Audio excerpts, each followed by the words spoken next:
ছাগল, তোমার হাতে মেহেদি কই? 2 দিন পরে তুমি এখনো হাতে মেহেদি দাওনি। তুমি আসলে একটা বলদ। আসো, আজকে তোমার হাতে মেহেদি লাগিয়ে দিব।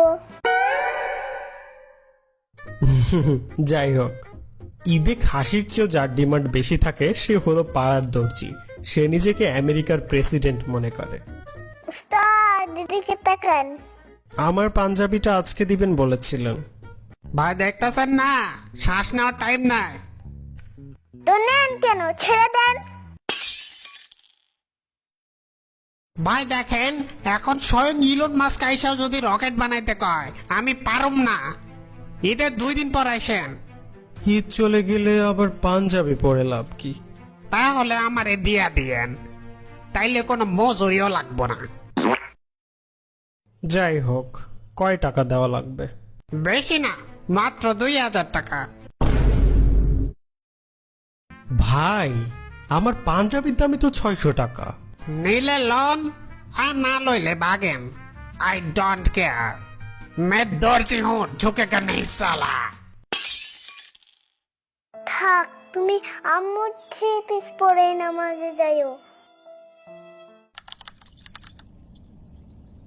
ওই শিফু, যা তোর কসাই চাচারে বইলাই, কালকে যেন সকাল সকাল এসে কোরবানি দিয়া যায়। খাসিকে নাকি শিফুকে?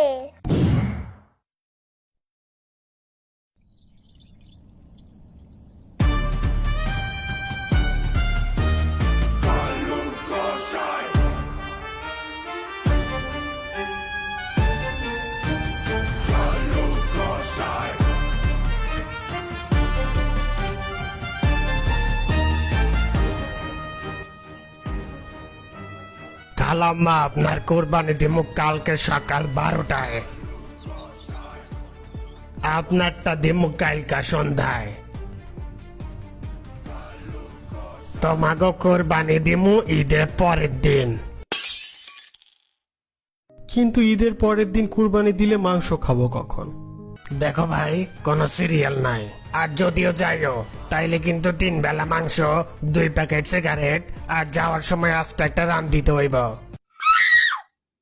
আমাদের 2টা কেন দিও, খুলে নিয়ে যান। এটাই তো বাকি আছে। লাইন থেকে সরো, এই পরের জন আয়।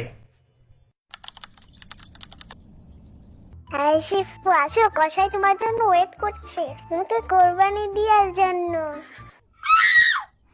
আরে দূর হও হুদায়, আজ এরা কথা কয়।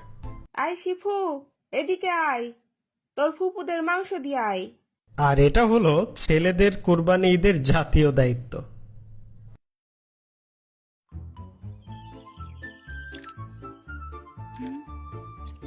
ছোট ফুপুর বাগে মাংস কম দাও। কেন এমনটা কেন করব? কারণ ছোট ফুপু সালামি দেয়নি। ঠিক বলছো, বড় ফুফু সালামি বেশি দিছে, 2টা মাংস বেশি দেই।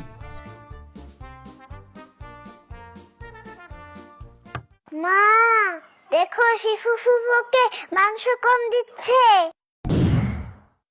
হারাম জাদা, ঈদের দিনও তোর শয়তানি কমে না। দাঁড়া, আসতেছি।